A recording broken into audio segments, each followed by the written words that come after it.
que nos dice Isaías 43:18. Isaías 43:18.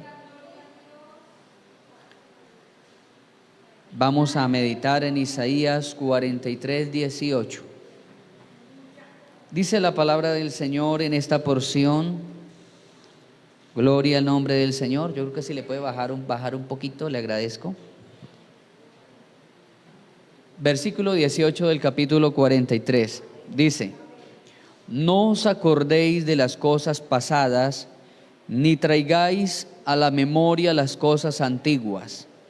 He aquí que yo hago cosa nueva.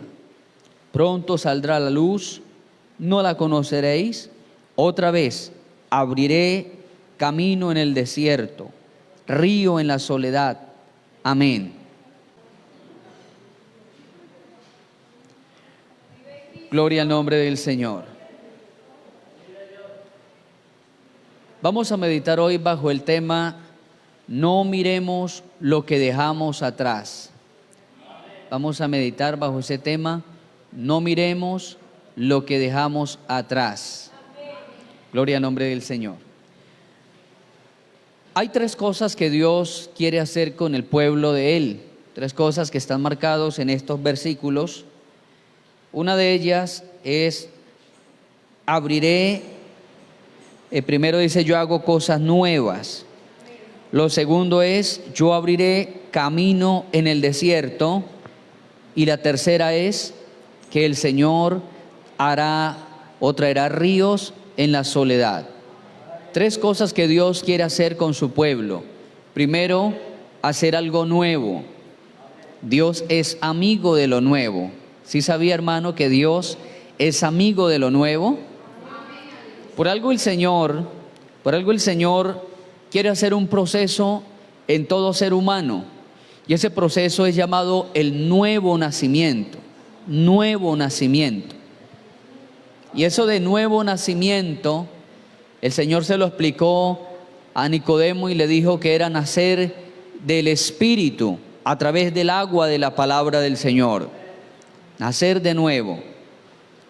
En la segunda carta de Pablo a los Corintios, en el capítulo 5, versículo 17, Pablo dice: he aquí que en Cristo somos nueva criatura, de modo que si alguno está en Cristo,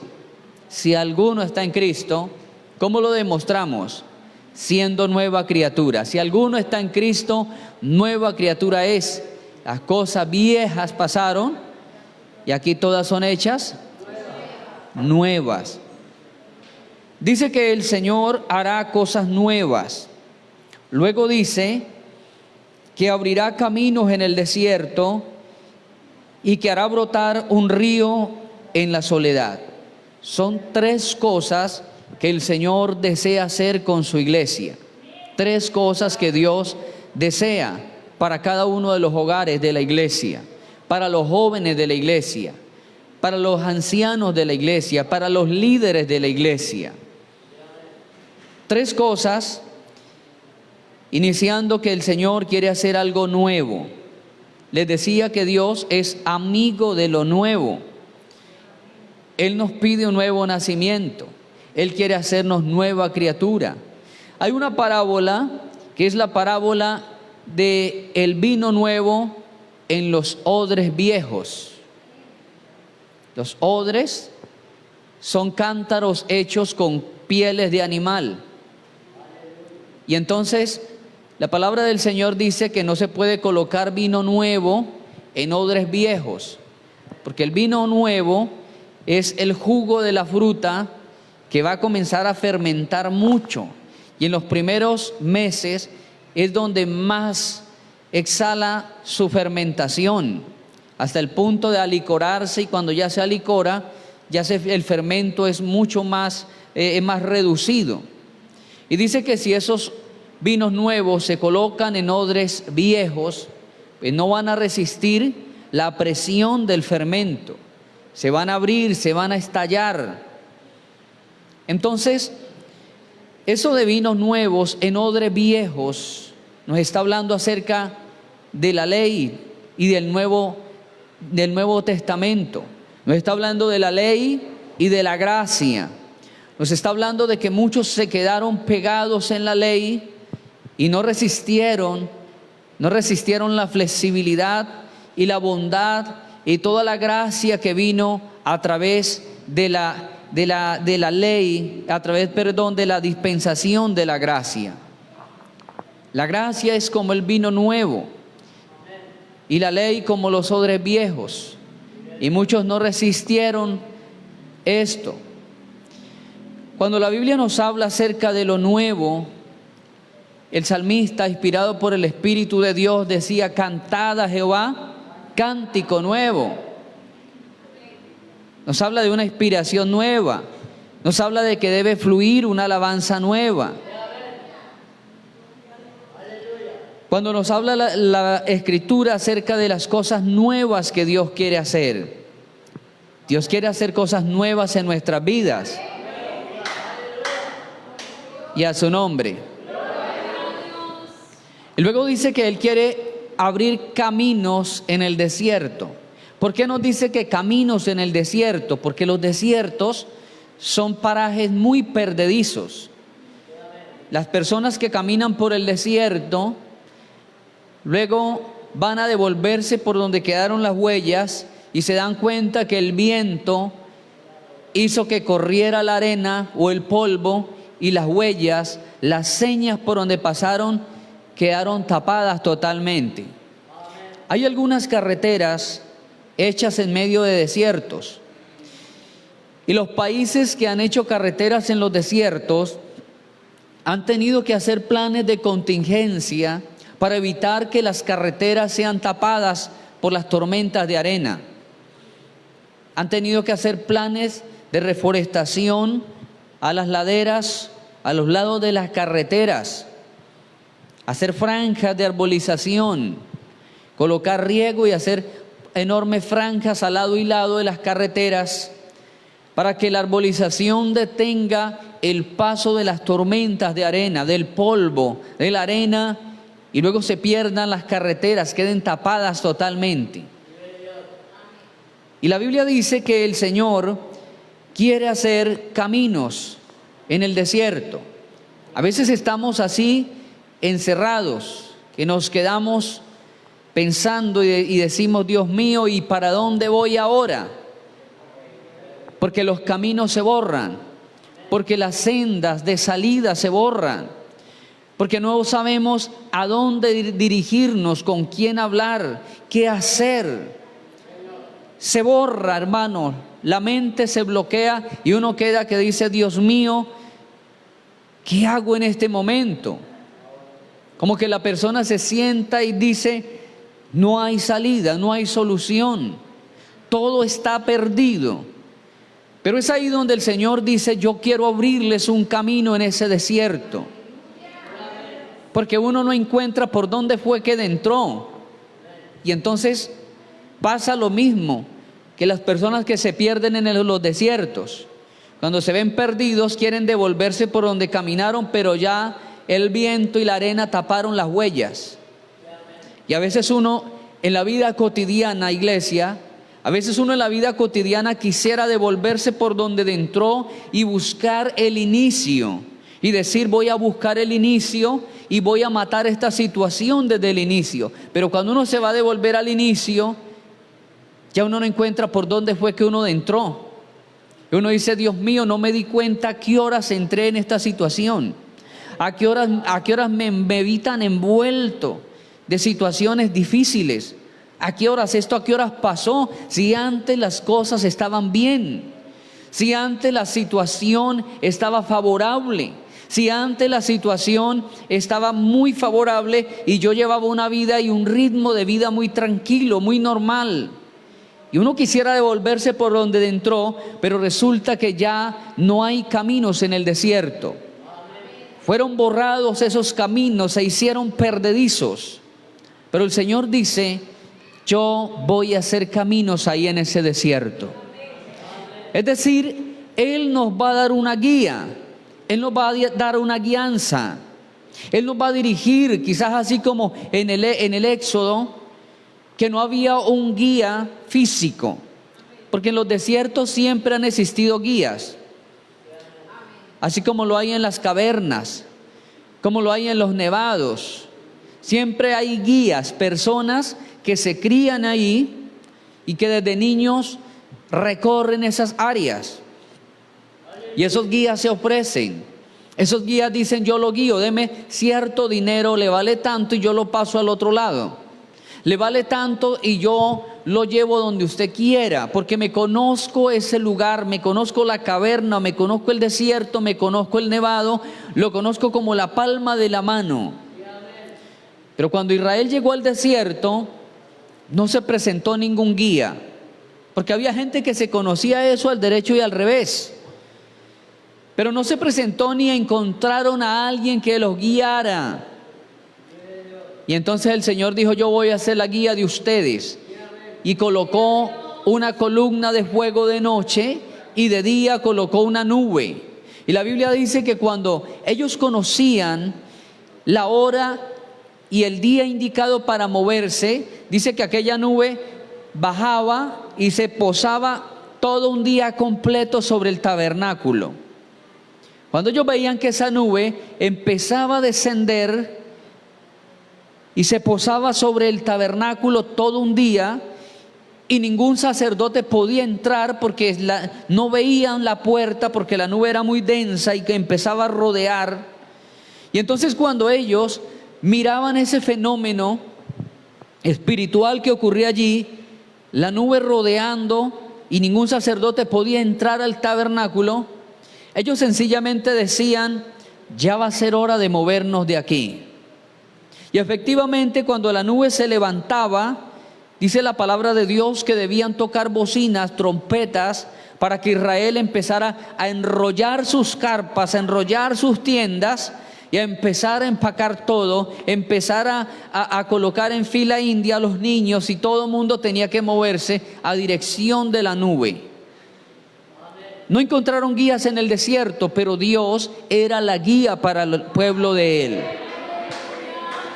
Y los llevó al lugar seguro, los llevó donde Él les había prometido, los llevó donde Él había hecho una promesa hacía 400 años a un hombre llamado Abraham. Él le dijo: yo haré que el pueblo sea esclavo por un tiempo, pero que luego ellos saldrán con mano poderosa y heredarán la tierra donde tú estás.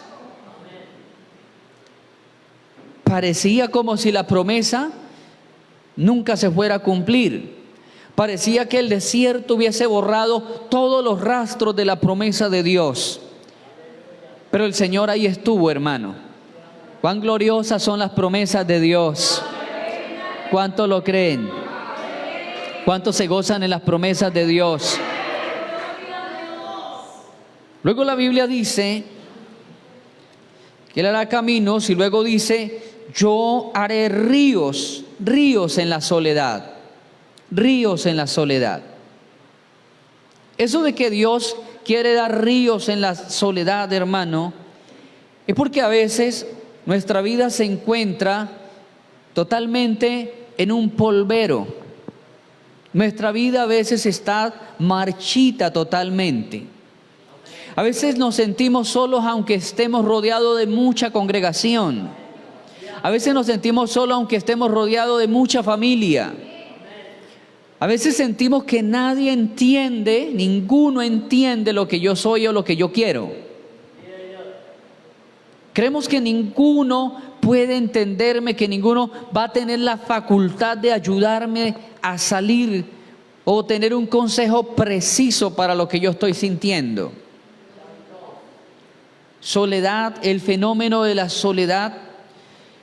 El fenómeno de la soledad, hermano, golpeó a Elías porque él dijo: yo estoy solo en esta contienda, solo he quedado, Dios.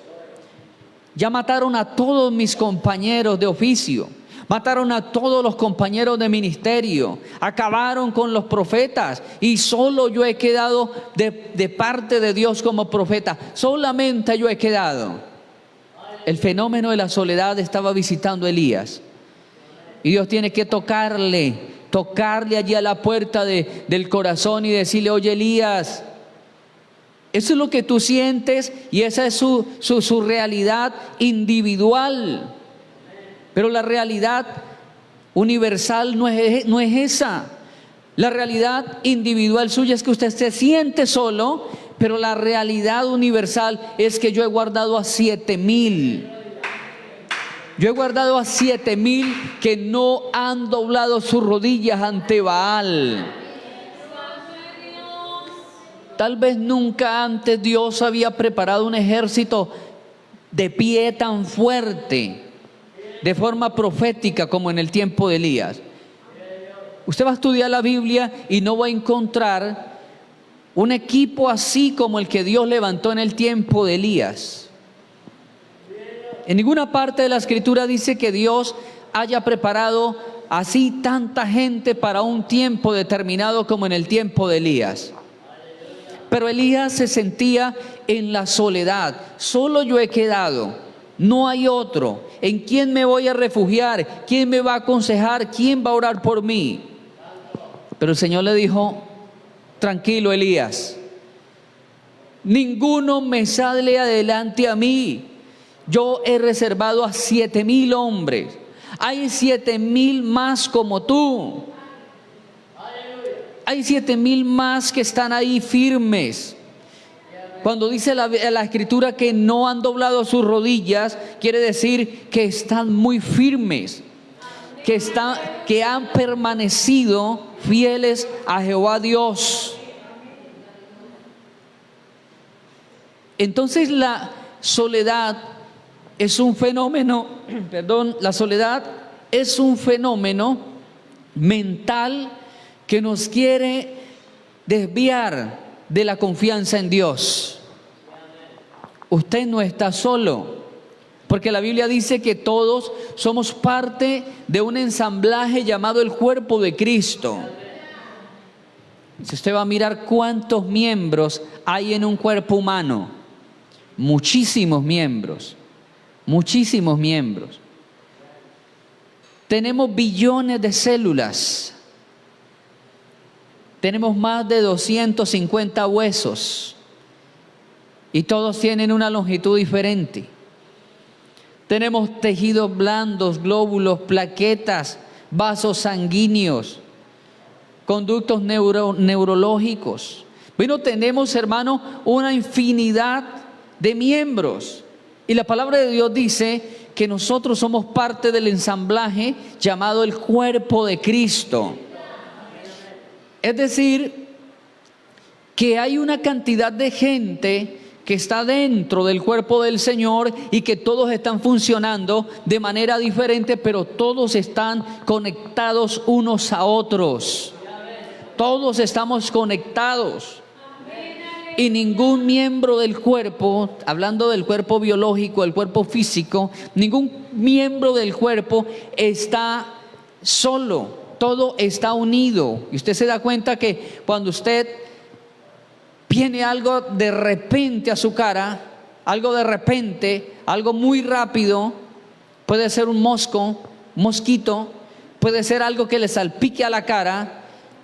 El ojo no se defiende solo, el que defiende al ojo es el párpado.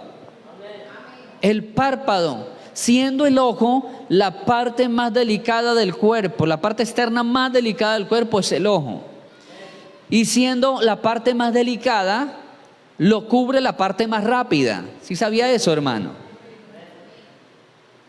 ¿Por qué el Señor nos fabricó, nos hizo de esa manera tan inteligente? Puso la parte más rápida del cuerpo a defender la parte más delicada.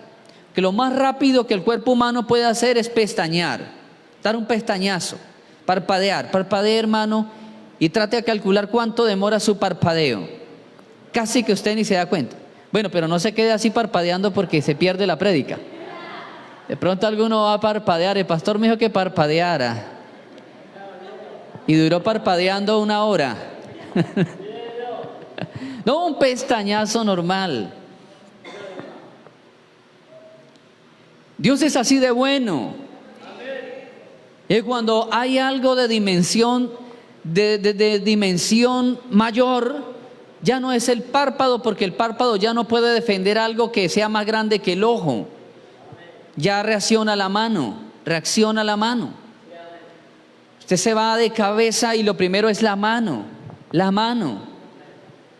Porque el cuerpo trata de defenderse a sí mismo por la inteligencia que Dios dejó ensamblada en cada uno de nuestros miembros.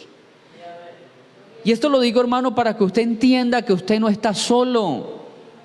Somos parte del cuerpo de Cristo.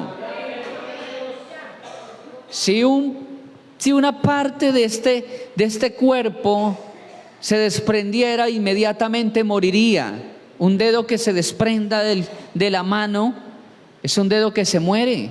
Una pierna, un brazo, un riñón. Algo que se desprende está condenado totalmente a la muerte. Y si usted permanece firme, si usted permanece todavía hasta el día de hoy dentro del cuerpo de Cristo, es porque alguien está orando por usted, es porque alguien le está transmitiendo vida a usted, es porque alguien está doblando rodillas por usted. Así usted se sienta que no es parte y que no lo aman y que no lo quieren y que no lo valoran y que está tal vez muy lejos, muy distante. Tal vez es una distorsión mental que el enemigo le ha puesto allí. Porque si usted está aquí, repito, es porque el cuerpo, el resto del cuerpo le está transmitiendo vida a usted. Levante su mano y adore a Dios. Y a su nombre, glorificado el nombre del Señor. Esas tres cosas, hermano, el Señor quiere hacer. Repito, primera cosa que Dios quiere hacer algo nuevo en nosotros. Segundo, abrir camino en el desierto. Y tercero, ¿cuál es lo tercero? Dar ríos en la soledad. Estar allí. Pero ¿sabe, hermano, cuál es la única petición que Dios nos hace para darnos esas tres cosas? ¿Qué es lo que Dios pide para derramar esas tres bendiciones sobre nosotros? Exacto. El versículo 18 dice: no traigáis a la memoria las cosas antiguas. ¿Qué necesito yo para que las cosas sean hechas nuevas? Para que Dios abra un camino en el desierto, para que hayan ríos en mi soledad. ¿Qué necesito? Hacer un reseteo en mi mente. Hacer un reseteo o hacer una formateada, hermano. Hacer un formateo. Eso de formatear, hermano, es un término tecnológico, es un término de la computación, es un término moderno. Formatear es borrar algo que se ha saturado de basura, o hay mucha información al punto que colapsa ya el sistema operativo de una computadora, de una laptop o de un celular. Se llena demasiado. Y a veces, aunque uno le dé borrar, algunos bolsillos del sistema operativo van quedando con basura, van quedando con residuos. Y lo único que hay que hacer, después de que ya empieza a bloquearse, después de que ya no hay forma y yo comienzo a borrar, pero siempre me aparece que el dispositivo está lleno, que el sistema operativo está lleno. Y entonces uno dice, tal vez se dañó, y lo lleva uno a un técnico, a un ingeniero, para que no lo revise. Pero la persona dice, aquí hay que hacer un formateo. Hay que resetear nuevamente el aparato, el computador o el teléfono. Hay que hacer un reseteo, hay que hacer un formateo, borrar todo para liberar ese espacio. Y en la palabra del Señor nos dice: no traigáis a la memoria las cosas ¿qué? Pasadas. las cosas antiguas. El sabio Salomón escribió en el libro de Eclesiastés, capítulo 7, versículo 10. Mire estas palabras tan profundas del sabio, estas palabras profundas. Capítulo 7, versículo 10 dice: nunca digas cuál es la causa de que los tiempos pasados fueron mejores que estos, porque nunca de esto preguntarás con sabiduría. Nunca digas que los tiempos pasados fueron mejores. Nunca digas que los tiempos pasados fueron mejores. Y el proverbista, el escritor dice, porque cuando tú digas eso, no estás hablando con sabiduría. Hay ocasiones donde el recordar el pasado nos trae aflicción, porque si hoy estamos bendecidos, nos recordamos el pasado y nos trae aflicción porque el pasado fue cargado de muchas heridas, porque el pasado fue cargado de muchas situaciones vergonzosas, porque el pasado fue cargado de muchas situaciones de conflictos, de peleas, de cosas aberrantes.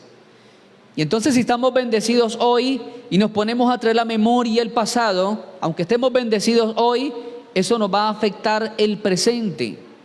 Y a veces es al contrario.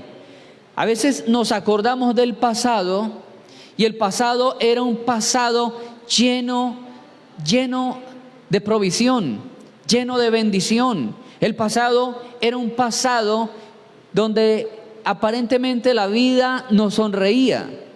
Y entonces siempre nos va a traer bendición. Si estamos hoy bendecidos y traemos la mente el pasado, quizás nos traiga dolor. Y si estamos hoy pasando por un proceso duro y nos acordamos de un pasado de bendición, siempre nos va a traer ¿qué? Dolor.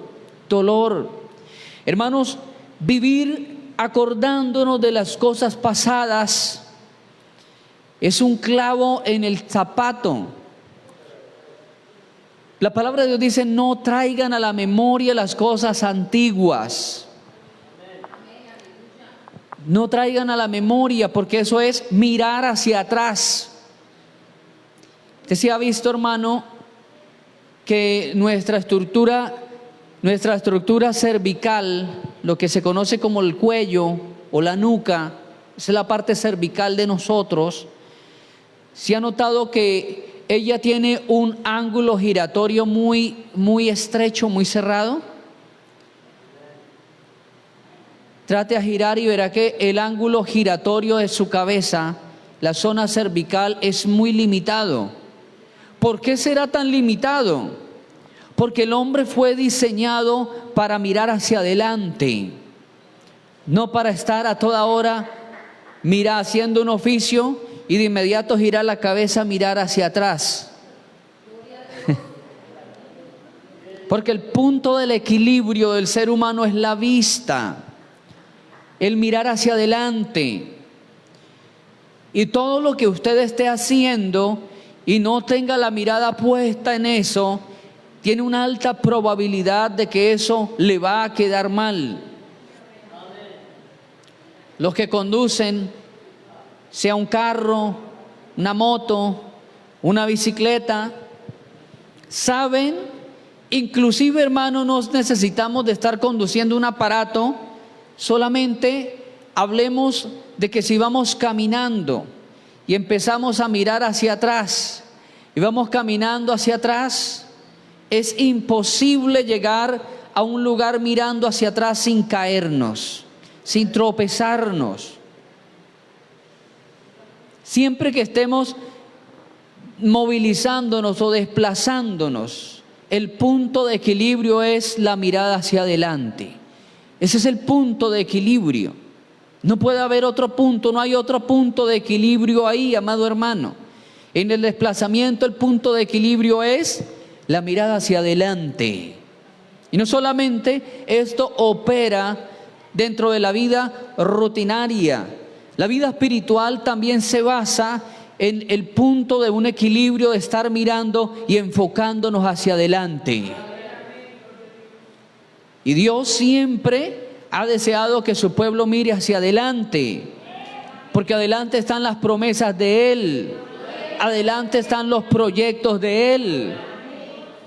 El apóstol Pablo en el capítulo 3 a los Efesios, a los Filipenses, Pablo dice: una cosa yo hago, no es que yo pretenda ya haberlo alcanzado, pero una cosa hago. Dice: miro hacia la meta, dejo de mirar atrás y me enfoco a la meta, al premio del supremo llamamiento de Dios. Hermano, hay que entender cuánto daño nos hace a veces recordar las cosas que han pasado. Cuánto daño hacemos y nos hacemos a nosotros cuando nos hemos pegado a una historia de dolor, cuando nos hemos pegado a una historia que fue vergonzosa para nuestras vidas, cuando nos hemos pegado a una historia tal vez de derrota o una historia de pérdida, porque hay historias de pérdidas, hay historias que nos traen culpabilidad, hay historias donde las personas se viven culpando y culpando. Es que si usted me hubiese hecho caso, si usted hubiera atendido el consejo, es que si usted no hubiese dado ese clic ahí, si usted no hubiera echado esa firma. Y pasa muchos años, pero la historia se revive cada nada, frecuentemente se está reviviendo. Y esa historia nunca va a sanar ni va a permitir que demos un paso al frente hacia un plan grande de Dios. No nos va a dejar avanzar. Es como cuando una persona, no sé si usted ha tenido la experiencia de colocarse algo más largo que sus piernas. Algo más largo que sus piernas. Por ejemplo, las damas, un vestido muy largo, una falda muy larga, y de pronto va a dar el paso y la pisa. Va a dar el paso y pisa la falda y se va de cabeza. O de pronto va a subir una escala y a lo que la sube se pisa ella misma la falda. Cuando uno está en el campo, en el área rural, y a veces está uno allí trabajando y entonces comienza la lluvia a caer y entonces uno se forra de plásticos, se pone carpas para poder hacerle frente a la lluvia y para poder resistir el frío. Y entonces hay ocasiones donde también se golpea uno porque va a subir y resulta que la carpa es más larga que las piernas de uno. Y uno pisa la carpa y eso está súper liso y ¡pah! Allá cayó uno de cara. Tal vez algunos que han estado trabajando en el área rural saben que eso le pasa a uno. Y eso sucede cuando uno continuamente está trayendo las cosas pasadas y uno está pisando esas cosas y va de cabeza, y uno quiere andar pero pisa las historias pasadas y se va de cabeza, pierde el equilibrio, no puede uno sostenerse. Ahí tenemos a la generación del tiempo de Moisés, que a Moisés le decía: vamos a una tierra prometida, allá fluye leche y miel. Oiga esto, y Moisés lo decía por la fe, porque él nunca había ido allá. Él no había ido primero, voy a ir a mirar, a darme cuenta, para luego decirle a mis hermanos que sí es verdad. Él lo estaba diciendo por la fe. Por eso Moisés está dentro de los héroes de la fe, porque él creyó sin ver. Él no fue a dar en esos 40 años, él no dijo: oiga, yo voy a ir a darle una pasada, porque qué tal que yo a esta gente le prometa algo y no sea así, y luego me linchen por haberlos sacado, me linchen por haberlos expuesto a un desierto ancho y espantoso. Él lo creyó por la fe, y por la fe continuamente les estaba diciendo a ellos: hay una tierra de leche y miel, hay una tierra de vegas, Hay una tierra donde las montañas son de cobre. Hay una tierra donde la lluvia temprana y la lluvia tardía riega los sembrados. Hay una tierra donde hay granados, porque el Deuteronomio dice todas las cosas que habían allá. Dice que habían olivares, que habían vides, que habían granados, que había una vegetación riquísima, que habían ganados, que había lluvias, que habían montañas de cobre, una cantidad de beneficios. Y todo eso Moisés se lo estaba diciendo a ellos por la fe, porque lo concebía en el corazón. Pero la generación que él había sacado, esa generación estaba pisando el pasado. Y Moisés le decía, es para allá, pero ellos miraban hacia atrás. Moisés miraba hacia el frente, miraba la tierra prometida, la acariciaba por la fe, pero todos ellos miraban hacia atrás. Ellos decían, era mejor Egipto, era mejor las verduras de Egipto, era mejor el pescado que nos comíamos en Egipto, allá nos trataban mejor, allá habían cosas mejores. Y el mirar el pasado nunca los dejó gozar de una libertad. Nunca. El pasado nunca nos va a dejar disfrutar la libertad que Cristo nos dio. Si usted vive encerrado en el pasado, no va a disfrutar la maravillosa libertad que Cristo nos dio, amada iglesia. El Señor nos dio una libertad y nos abrió, dice la palabra de Dios, que fue roto el velo para que aprendiéramos a mirar al otro lado, para que miráramos la gloria de Dios, para que nosotros viéramos los milagros de Dios hacia nuestras vidas. Él no quitó el velo, Él no destruyó ese velo para que siguiéramos en el mismo encierro. Levante su mano y adore a Dios. Así que todos los que quieran ver los días favorables de Dios deben aprender a dejar las cosas pasadas allá enterraditas, hermano. A veces nos volvemos sepultureros que vamos desenterrando los huesos del pasado. Y desenterramos huesos y huesos del pasado y huesos del pasado. Y empezamos a buscar minuciosamente qué hueso desentierro si alguien me dice algo. Si alguien me dice algo, yo qué hueso le desentierro. Yo cómo me voy a defender cuando alguien venga y hable de mí. Yo cómo me voy a defender. Yo tengo que tener un hueso por ahí para tirárselo.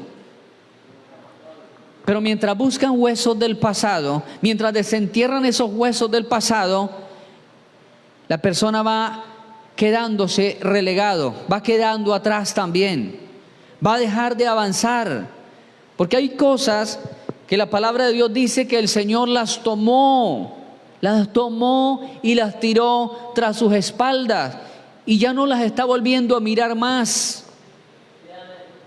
Dice que las tiró a lo profundo de la mar. Y lo profundo de la mar, lo más profundo que han podido encontrar los biólogos marinos son las fosas de las Marianas. Dice que tiene un aproximado de 11.000 metros, 11 kilómetros de profundidad. Y si eso es lo más profundo del mar, pues el Señor ha lanzado todos los pecados allá en la fosa de las Marianas. Y los biólogos dicen que ninguno puede viajar hasta allá. Ni la luz llega hasta allá. No hay ningún ser vivo que pueda llegar hasta allá, hasta la fosa de las Marianas.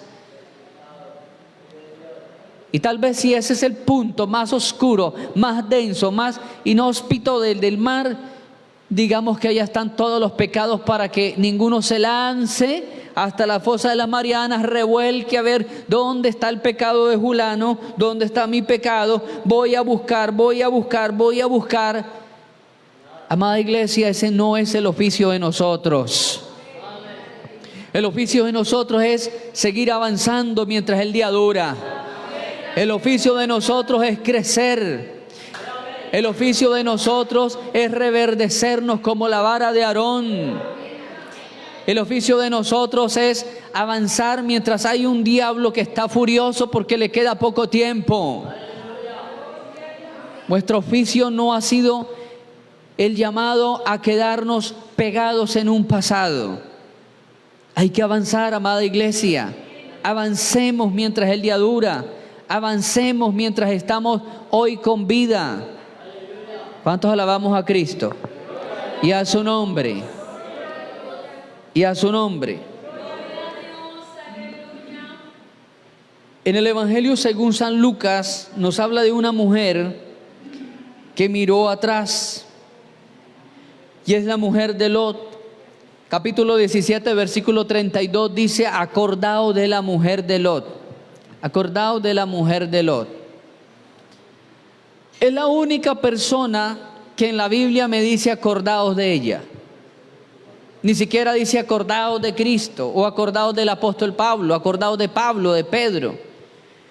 No dice la Biblia de ningún ser, de ningún personaje, me dice acuérdense así directamente como lo dice en este pasaje. Pero sabe, hermano, que lo triste es que la Biblia nos dice que nos acordemos de la mujer de Lot, no por algo bueno y significativo que ella haya hecho. No me dice mire la mujer de Lot y siga sus pasos. No me dice mire la mujer de Lot, lo sabia que era, lo esforzada que era. ¿Por qué la Biblia nos dice acuérdense de la mujer de Lot? Porque cuando el Señor envió ángeles con un mensaje, y el mensaje era: escapa por tu vida, corre al monte y no mires atrás. Corre al monte y no miren atrás. Habían tres cosas importantes que hacer: escapar por la vida, correr al monte y no mirar atrás. Pero la Biblia dice que a mitad de camino la mujer de Lot se le olvidó la tercera recomendación.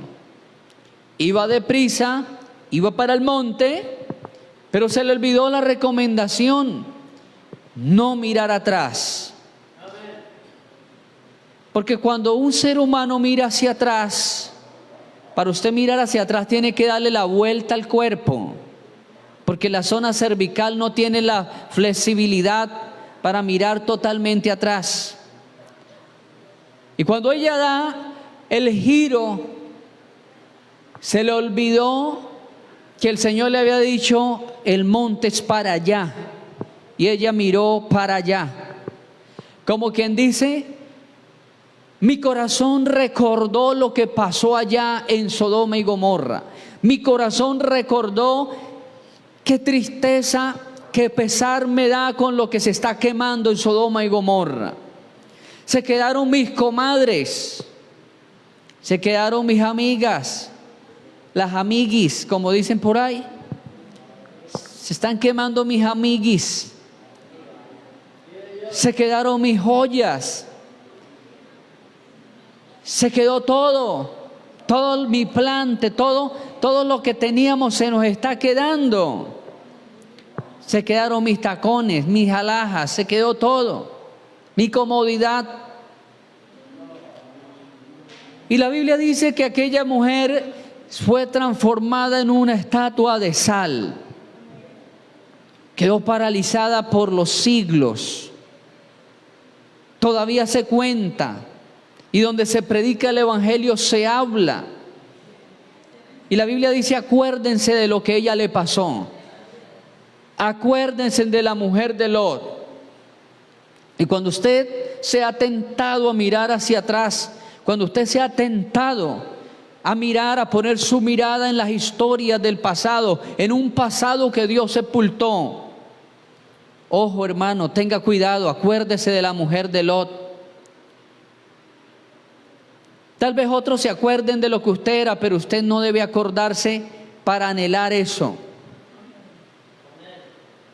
Hay mucha gente que ha tenido situaciones difíciles. Hay mucha gente que era, no sé, peleones, boxeadores, cuchilleros, bueno, sicarios. Y otros pueden recordar eso, pero usted trate de sepultar esas historias, hermano. Trate de sepultar esas situaciones. No se enorgullezca de que usted antes hacía muchas cosas, porque Dios no se agrada de que nosotros nos enorgullezcamos de lo que éramos antes. Somos nueva criatura, nacimos de nuevo. Pablo le dice a Timoteo en su segunda carta, capítulo 4, versículo 9, dice: procura venir pronto a verme, porque Demas me ha desamparado. Se ha ido amando a este mundo y se ha ido a Tesalónica. Crescente fue a Galacia y Tito fue a Dalmacia. Solo Lucas está conmigo. Toma a Marcos y tráele contigo, porque me es útil para el ministerio. A Tíquico lo envié a Éfeso. Está hablando de unos colaboradores que él tenía. El apóstol tenía varios colaboradores. Y habla que algunos los envió a ciertas regiones. A uno los envió a Galacia, a otro a Dalmacia. Iba colocando a estos colaboradores, los iba instalando como obreros, como pastores, como colaboradores, como ancianos. Pero habla de uno que tuvo la misma oportunidad de ellos, de haber quedado en el registro bíblico como un gran mártir o como una gran persona precursora del evangelio en Europa. Tuvo la misma oportunidad, se llamaba Demas. Pero Pablo dice: Demas me ha desamparado y se ha ido amando el mundo. Volvió atrás. Y Demas desaparece también, hermano, de la historia bíblica. Mientras que los otros se perpetúan en la historia bíblica. Por ejemplo, de Timoteo. Habla de un hombre que reemplazó al apóstol. Habla de Tito, que fue a varias provincias predicando también. Habla de los otros y habla como de colaboradores fieles. Pero Demas desaparece totalmente del rastro bíblico, amado hermano. La Biblia dice: oh Jehová, todos los que se olvidan de ti quedarán escritos en el polvo del olvido. Qué triste, amado hermano, tener que a veces hacer funerales espirituales y decir: se fue un hermano, pero no se fue para el cielo, se fue amando al mundo. Mira, amado hermano, aquí Pablo dice: se ha ido nuestro hermano Demas, me ha desamparado y se ha ido amando el mundo. Que Dios nos ayude, porque a eso nos lleva el mirar atrás. El vivir mirando atrás nos va a llevar a una escena de apartamiento con Dios, de distancia con Dios, de descarrío espiritual. Hoy, amado hermano, hay una invitación y hay un llamado, y el llamado es a mirar hacia el frente, a mirar hacia adelante. No miremos hacia atrás. Acordémonos de la mujer de Lot, que por simple curiosidad giró el cuerpo, porque para mirar hacia atrás hay que girar el cuerpo. Le dio la espalda al monte. El monte era la salvación, era el refugio para ellos, pero le dio la espalda al monte. No mire hacia atrás, no interesa las cosas que hayan pasado. Hoy es un día nuevo. La palabra del Señor dice que el Señor todos los días renueva su misericordia. Su misericordia es nueva cada mañana. Colóquese de pie, amada iglesia.